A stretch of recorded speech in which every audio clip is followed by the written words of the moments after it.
Ramana Maharshi Centre for Learning is a non-profit registered society working now for more than 4 decades in the areas of Indian heritage awareness.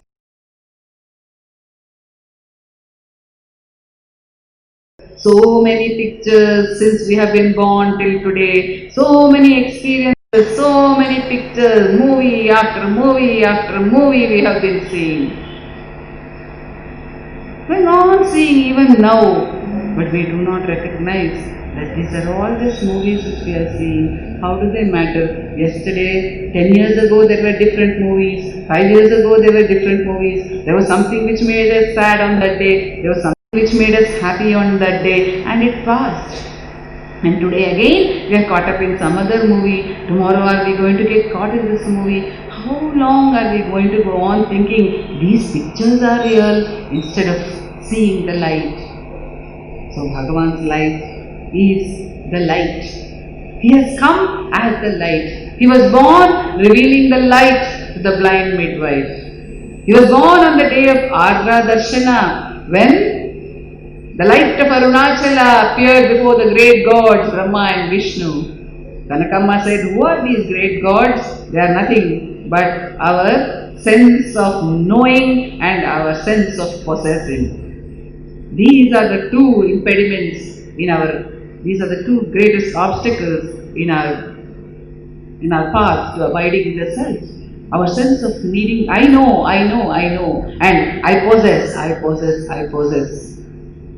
These are the obstacles, but the light appeared before them, all enveloping light. On that day, Bhagavan is born. He is born on a day when it is, of course, the star Punarvasu of Lord Rama is reigning in the sky, but the procession of Lord Nataraja is entering the temple. There is harmony. It is Christmas, it is Ramzan, perhaps.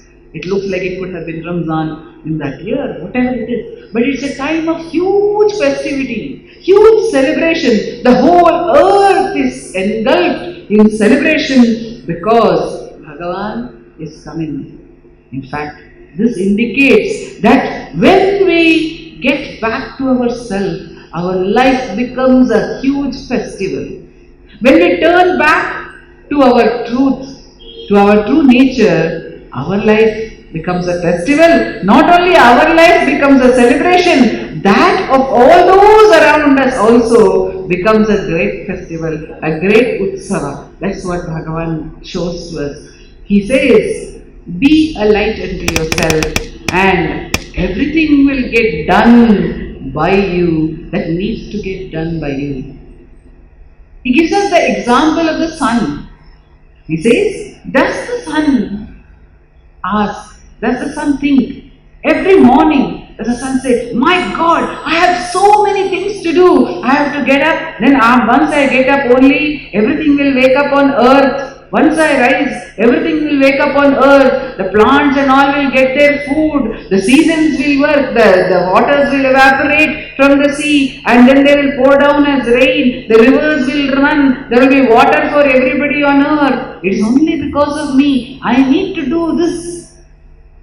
Does the sun ever think so? Does the sun plan? Does the sun carry out his activities with so much of enthusiasm or zeal? No. The sun achieves all this just by being a light unto himself. So Bhagavan says, be a light unto yourself and everything that needs to get done to you will automatically get done to you. And this is what we see in Bhagavan's life. He is a light. He is a light. When he is born also, he was the light. And through his enlightenment, he showed us how he is the light and all of us are the light. By remaining ever steadily abiding in that state for 54 years without even moving away from it even for a second, even for a minute. Just a millisecond also, never moving away from that state, ever abiding in that. What has he done? He has lighted the entire world. He has lighted the lives of those who came to him at that time, no doubt, which is what we read in that Sacharitra. When we read the Sacharitra, we see how Bhagavan is lighting every being.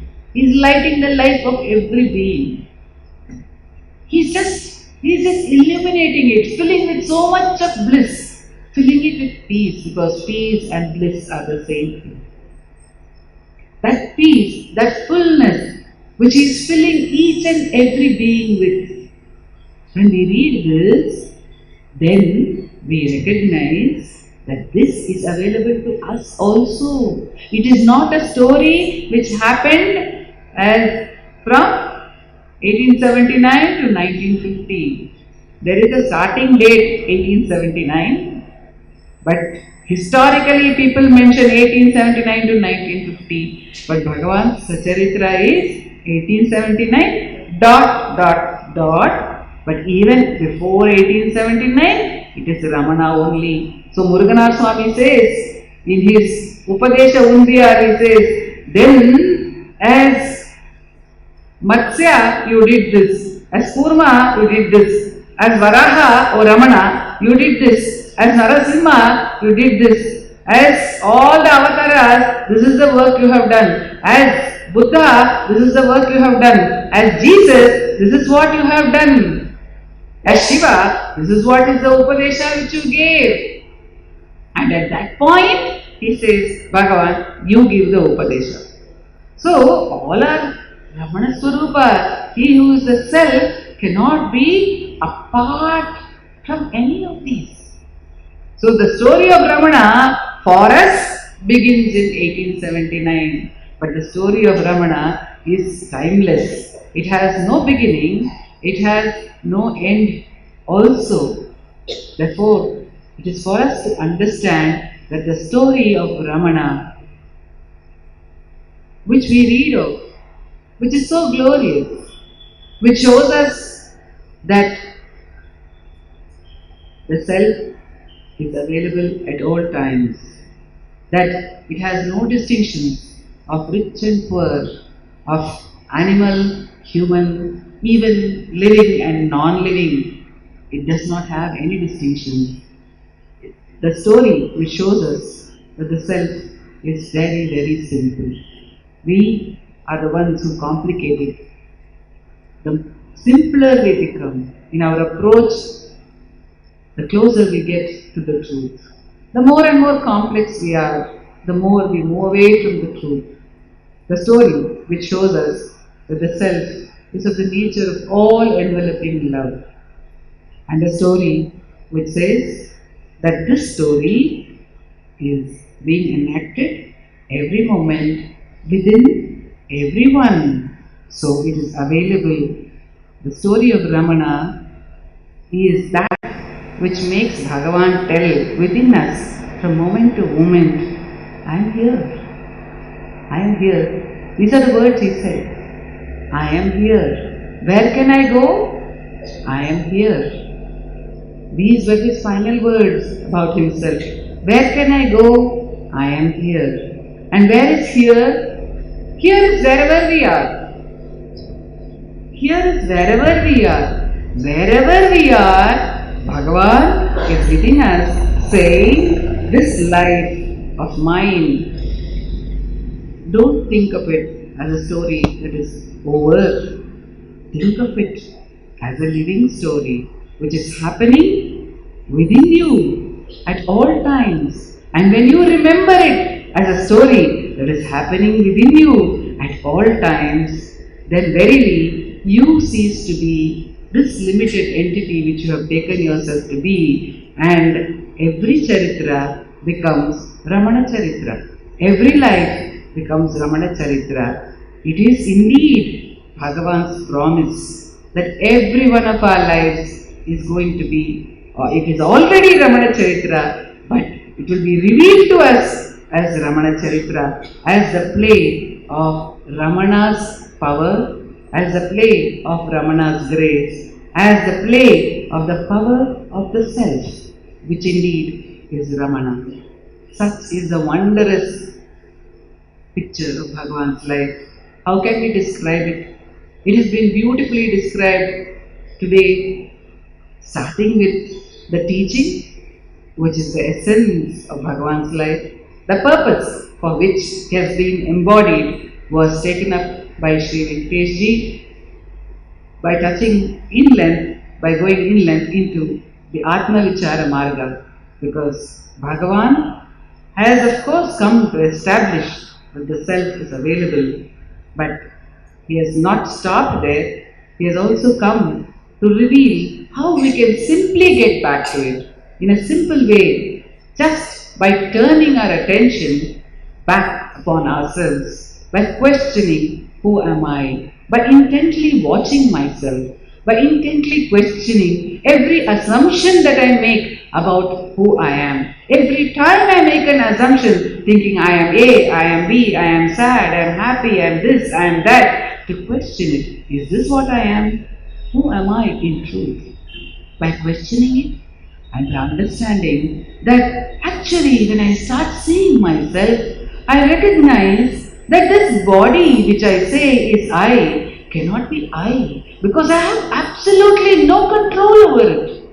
I have never had any control over it. Its mechanisms are going on their own. At every moment, the breath is flowing of its own accord. The heart is beating of its own accord. The blood is flowing of its own accord. Every part of the body is performing its function without any instructions from me. Neither can I guide it, nor can I obstruct it.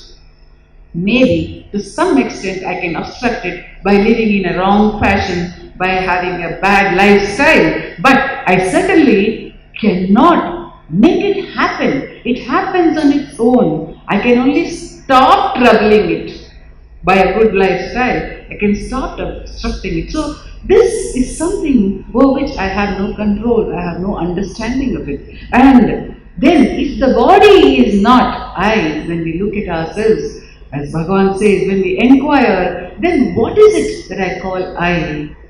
Then it must be my thinking faculty, which enables me to know the body, to know its experiences. And what is this thinking faculty? Just a stream of one thought after another thought. Am I really creating all this? And what is the stuff of which all these thoughts are made? From where do they rise and where do they subside? What are all these thoughts? Of what stuff are they made? If this body is made of flesh and blood, what is thought made of? It's only a picture in consciousness. And what is consciousness? Have I created the consciousness in me? If I have not, then what is that power?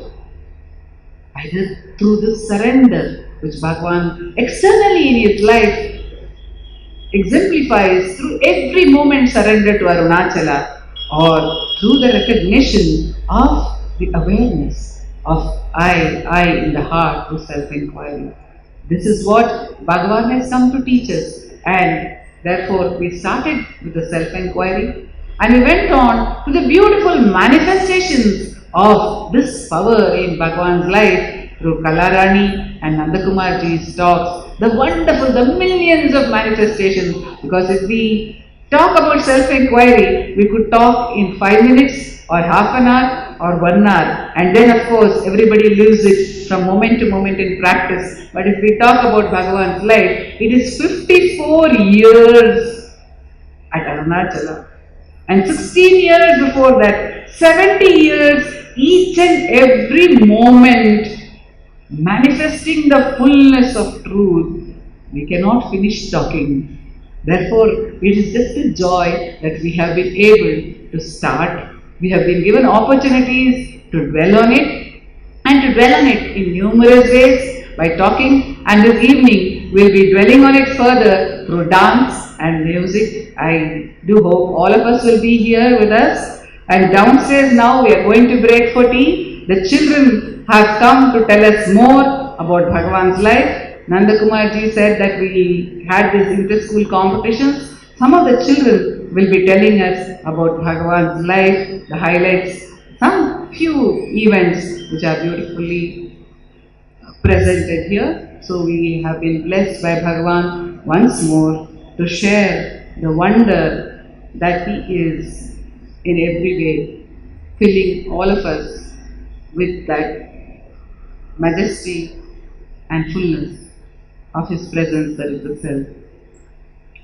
அம்மையும் அப்பனுமாய் என்னை பூமியில்லாக்கி அழித்து அம்மணிமாயே என்னும் ஆழ்கடல் வீழ்ந்து யாழ்ந்திடு என் மனம் மன்னி இழுத்து உன் பதத்தில் இருத்தினையா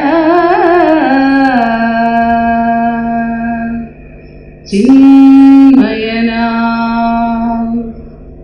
Arunachala Arunachala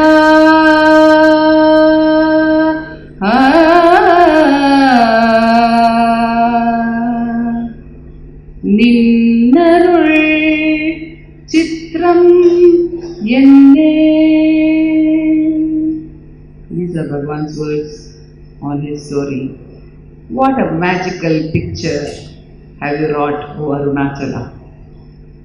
Bhagavan says, O Arunachala, as my mother and father, you created me, you brought me into this world, and you destroyed all my Maya. Before I could fall into the ocean of Maya, you lifted me up and made me yours. What a beautiful, magical picture you have wrought, O Arunachala. What else can we say beyond this? Om Namo Bhagavate Sri Ramana.